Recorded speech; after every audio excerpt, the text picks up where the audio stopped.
Good evening sir. Good evening. Welcome back to our channel. ಇವತ್ತಿನ question ಏನಂದ್ರೆ, K V ಕೆಲಸ ಸಿಗುವುದು ಹೇಗೆ? ಓಕೆ, ಭಾಳ ಜನಕ್ಕೆ ಕೆ ವಿಯಲ್ಲಿ ಜಾಬ್ ತೊಗೋಬೇಕು ಅನ್ನೋ ಆಸೆ ಭಾಳ ಇರುತ್ತೆ. ಎಸ್ಪೆಷಲಿ ಸೌತ್ ಇಂಡಿಯಾದಲ್ಲಿ ಭಾಳ ಜನ ಕೆ ವಿ ಅಂದರೆ ಗೊತ್ತಿಲ್ಲ, ಕೆ ವಿಗೆ ಅಪ್ಲೈ ಮಾಡಲ್ಲ. ನಿಮ್ಗೆ ಹೆಂಗೆ ಹೇಳಬೇಕಪ್ಪ ಅಂದರೆ, ಕೆ ವಿ ಆ್ಯಕ್ಚುಲಿ ಒಂದು ಸೆಂಟ್ರಲ್ ಗೌರ್ಮೆಂಟ್ ಅಟೋನಮಸ್ ಬಾಡಿ. ಅದು ಮಿನಿಸ್ಟ್ರಿ ಆಫ್ ಎಜುಕೇಷನ್ ಒಳಗಡೆ ಬರುತ್ತೆ. ಪ್ರತಿ 2 ವರ್ಷಕ್ಕೆ ಒಂದ್ಸತಿ ನಾವು ಕೆ ವಿಯಲ್ಲಿ ಜಾಬ್ ಕಾಲ್ಫಾರ್ಮ್ ಆಗುತ್ತೆ. ಅದು ಎಲ್ಲ ಪೋಸ್ಟ್ಗಳಿಗೂ ಕಾಲ್ಫಾರ್ಮ್ ಆಗುತ್ತೆ. Even P G Ts, T G T, primary teachers, even office ಸ್ಟಾಫ್ನಲ್ಲಿ J S A, S S A ಎಲ್ಲವೂ ಕಾಲ್ಫಾರ್ಮ್ ಆಗುತ್ತೆ. ಈವನ್ ಪ್ರಿನ್ಸಿಪಲ್ ಪೋಸ್ಟು ಕಾಲ್ಫಾರ್ಮ್ ಆಗುತ್ತೆ. ಈ ಥರ ಡಿಫ್ರೆಂಟ್ ಪೋಸ್ಟ್ಗಳು ಕಾಲ್ಫಾರ್ಮ್ ಆಗುತ್ತೆ. ನಿಮ್ಮ ಎಜುಕೇಷನ್ ಕ್ವಾಲಿಫಿಕೇಷನ್ ತಕ್ಕಂಗೆ ನೀವು ಅದಕ್ಕೆ ಅಪ್ಲೈ ಮಾಡಿ. ಈಗ ನಿಮ್ದು ಹೇಳ್ರಿ, ಹೆಂಗೆ ಜರ್ನಿ ಕೆ ವಿಗೆ ಹೆಂಗೆ ಜಾಯ್ನ್ ಆದರೆ ಹೆಂಗೆ ಅಂತ. ಓಕೆ, ನಂದು ಎಂಜಿನಿಯರಿಂಗ್ ಮುಗಿಸಿ ಎಮ್.ಟೆಕ್ ಮಾಡಿದ್ದೆ. ಎಮ್.ಟೆಕ್ ಮಾಡಿ ಕಂಪ್ನಿಲಿ ವರ್ಕ್ ಮಾಡ್ತಿದ್ದೆ. ನಾನು ಕಂಪ್ನಿಯಲ್ಲಿ ಯಾವ ಬ್ರಾಂಚ್? ನನ್ನ ಕಂಪ್ಯೂಟರ್ ಸೈನ್ಸ್ ಆಗಿದೆ. Computer science in engineering, computer science in M Tech also. Engineering ಎಲ್ಲ ಆಯಿತು. ಎಂಜಿನಿಯರಿಂಗ್ ನಂದು ಆಗಿದ್ದು ರೇವಾ ಇನ್ಸ್ಟಿಟ್ಯೂಟ್ ಆಫ್ ಟೆಕ್ನಾಲಜಿ ಬೆಂಗಳೂರಿನಲ್ಲಿ. ಎಮ್.ಟೆಕ್ ಆಗಿದ್ದು UBDT ದಾವಣಗೆರೆಯಲ್ಲಿ. ಅದಾದಮೇಲೆ MNC ಕಂಪ್ನಿಯಲ್ಲಿ ಜಾಯ್ನ್ ಆಗಿ ಅಲ್ಲಿ ಆ್ಯಸ್ ಎ ಡೆವಲಪರ್ ವರ್ಕ್ ಮಾಡಿದೆ ಒಂದು 6 ಮಂತ್ಸ್ ತನಕ. ಅದಾದಮೇಲೆ ನೆಕ್ಸ್ಟ್ ಎಲ್ಲ ಥರ ಗೌರ್ಮೆಂಟ್ ಜಾಬ್ಸ್ ಅಪ್ಲೈ ಮಾಡ್ತಿದ್ದೆ. ಅದರೊಳಗೆ ಕೆ ವಿನೂ ಒಂದು ಅಪ್ಲೈ ಮಾಡಿದ್ದೆ. ಕೆ ವಿ ಒಳಗಡೆ ಫಸ್ಟ್ ರಿಟರ್ನ್ ಎಕ್ಸಾಮ್ ಇತ್ತು.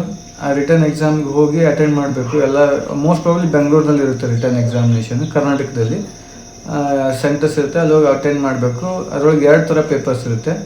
ಒಂದು ಫಸ್ಟ್ ಪೇಪರು ಜನರಲ್ ಪೇಪರ್ ಇರುತ್ತೆ. ಅದರೊಳಗಡೆ ಇಂಗ್ಲೀಷ್, ಹಿಂದಿ, ಆಪ್ಟಿಟ್ಯೂಡ್ ಇವೆಲ್ಲ ಇರುತ್ತೆ. ಅದು ಬಿಟ್ಟು ಸೆಕೆಂಡ್ ಪೇಪರು ಟೆಕ್ನಿಕಲ್ ಪೇಪರ್ ಇರುತ್ತೆ. ಅಂದರೆ ನಮ್ಮ main subject, core subject paper ಇರುತ್ತೆ. ಫಸ್ಟ್ ಪೇಪರ್ನಲ್ಲಿ ಓನ್ಲಿ ಎಲಿಜಿಬಿಲಿಟಿ ಇರುತ್ತೆ. ಅಂದರೆ minimum cut off criteria clear ಮಾಡಿದ್ರೆ ಅಷ್ಟೇ ಸಾಕು. ಅದಾದಮೇಲೆ ಅದು ಸ್ಕೋರಿಂಗ್ ಏನಿರಲ್ಲ. ಸೆಕೆಂಡ್ ಪೇಪರ್ನ ಸ್ಕೋರಿಂಗ್ ಇರುತ್ತೆ.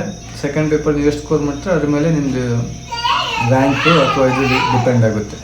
ನೀವು ಒಂದ್ಸತಿ ಚೆನ್ನಾಗಿ ಸ್ಕೋರ್ ಬಂತಂದರೆ ನಿಮ್ಮದು, ಅದಾದಮೇಲೆ ನೆಗೆಟಿವ್ ಮಾರ್ಕಿಂಗ್ ಇರುತ್ತೆ. ಇದ್ರೊಳಗೂ ಸಹಿತ ನೆಗೆಟಿವ್ ಮಾರ್ಕಿಂಗ್ ಇರುತ್ತೆ. ಅದಾದ್ಮೇಲೆ ಚೆನ್ನಾಗಿ ಸ್ಕೋರ್ ಬಂತಂದರೆ, ಕ್ವಾಲಿಫೈ ಆಯ್ತು ಅಂದರೆ ನಿಮ್ಗೆ ಲೀಸ್ಟ್ ಬಂದಮೇಲೆ ನಿಮ್ಗೆ ಇಂಟರ್ವ್ಯೂ ಇರುತ್ತೆ. ಇಂಟರ್ವ್ಯೂ ಡೆಲ್ಲಿಯಲ್ಲಿರುತ್ತೆ. ಡೆಲ್ಲಿ ಬೋರ್ಡ್ನಲ್ಲಿ ಕೂತು ಇಂಟರ್ವ್ಯೂ ತಗೊತಾರೆ. ಅಲ್ಲಿ ಇಂಟರ್ವ್ಯೂನ ಕ್ಲಿಯರ್ ಆಯ್ತಂದ್ರೆ ನಿಮ್ಮ ಪೋಸ್ಟಿಂಗ್ ಸಿಗುತ್ತೆ. ಈಗ ನಮ್ಗೆ ಯಾವಾಗ ಕಾಲ್ ಮಾಡ್ತಾರ, ಅಪ್ಲಿಕೇಶನ್ ಹೆಂಗೆ ಹಾಕೋದು ಅದು ಹೇಳ್ರಿ ಹೆಂಗಂತ. ಕೆ ವಿ ಎಸ್ನಲ್ಲಿ ಪ್ರತಿ 2 ವರ್ಷಕ್ಕೆ ಒಂದ್ಸತಿ ಕಾಲ್ಫಾರ್ಮ್ ಆಗುತ್ತೆ. ಎಲ್ಲ ಥರದ ಪೋಸ್ಟ್ಗಳು ಕಾಲ್ಫಾರ್ಮ್ ಆಗುತ್ತೆ. ನಿಮ್ಮ ಎಲಿಜಿಬಿಲಿಟಿ ಕ್ರೈಟೀರಿಯಾ ನೋಡಿಕೊಂಡು ನೀವು ಅಪ್ಲೈ ಮಾಡ್ಬೋದು. ಅಪ್ಲೈ ಮಾಡೋಕ್ಕೆ ನೀವು ಆನ್ಲೈನ್ ಪ್ರೊಸೆಸ್ನಲ್ಲೇ ಅಪ್ಲೈ ಮಾಡಬೇಕು.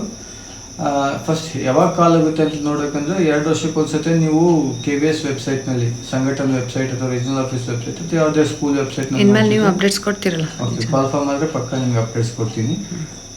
ನೀವು ಒಂದ್ಸತಿ ಕಾಲ್ ಫಾರ್ಮ್ ಆದಮೇಲೆ ಆನ್ಲೈನ್ ಅಪ್ಲಿಕೇಶನ್ ಫಿಲ್ ಮಾಡಬೇಕಾಗುತ್ತೆ. ಅದರೊಳಗಡೆ ಎಲ್ಲ ನಿಮ್ಮ ಪರ್ಸನಲ್ ಡೀಟೇಲ್ಸ್ ತುಂಬಿ ಒಂದಿಷ್ಟು ಡಾಕ್ಯುಮೆಂಟ್ಸ್ ಅಪ್ಲೋಡ್ ಮಾಡೋದಿರುತ್ತೆ. ಮಾರ್ಕ್ ಶೀಟ್ಸು, ಕ್ಯಾಸ್ಟ್ ಸರ್ಟಿಫಿಕೇಟು ಇವೆಲ್ಲವೂ ಅಪ್ಲೋಡ್ ಮಾಡೋದಿರುತ್ತೆ. ಅದಾದಮೇಲೆ ಅಷ್ಟೇ ಅಪ್ಲಿಕೇಶನ್ ಹಾಕಿದ್ಮೇಲೆ ಸ್ವಲ್ಪ ದಿವಸ ಆದಮೇಲೆ ಅಡ್ಮಿಟ್ ಕಾರ್ಡ್ ಬರುತ್ತೆ. ಹಾಲ್ ಟಿಕೆಟ್ ಅಲ್ಲ, ಇದು ಪೋಸ್ಟ್ ಮಾಡಬೇಕಾಯ್ತದ. ಕೆಲವೊಂದು ವರ್ಷ ಇದ್ವು ಆ ಥರ ಪೋಸ್ಟ್ ಮಾಡೋದಂತ. ಈಗ ತೆಗ್ದಿದ್ದಾರೋ ಇದಾರೋ ನೋಡಬೇಕು ಒಂದ್ಸತಿ ಕ್ಲಿಯರ್ ಆಗಿ. ನನಗೂ ಅಷ್ಟು ಐಡಿಯಾ ಇಲ್ಲ. ಹೋದ ವರ್ಷ ಮೇ ಬಿ ಗೊತ್ತಿಲ್ಲ ನನಗೆ. ಅದು ಹೋದ ವರ್ಷದ ಪೋಸ್ಟ್ ಮಾಡೋದಿತ್ತು. ಹಾರ್ಡ್ ಕಾಪಿನೂ ಪೋಸ್ಟ್ ಮಾಡಬೇಕಾಗಿತ್ತು. ಅಲ್ಲಿ ಹಾಗೆ ಪೋಸ್ಟ್ ಮಾಡಬೇಕಾಗುತ್ತೆ.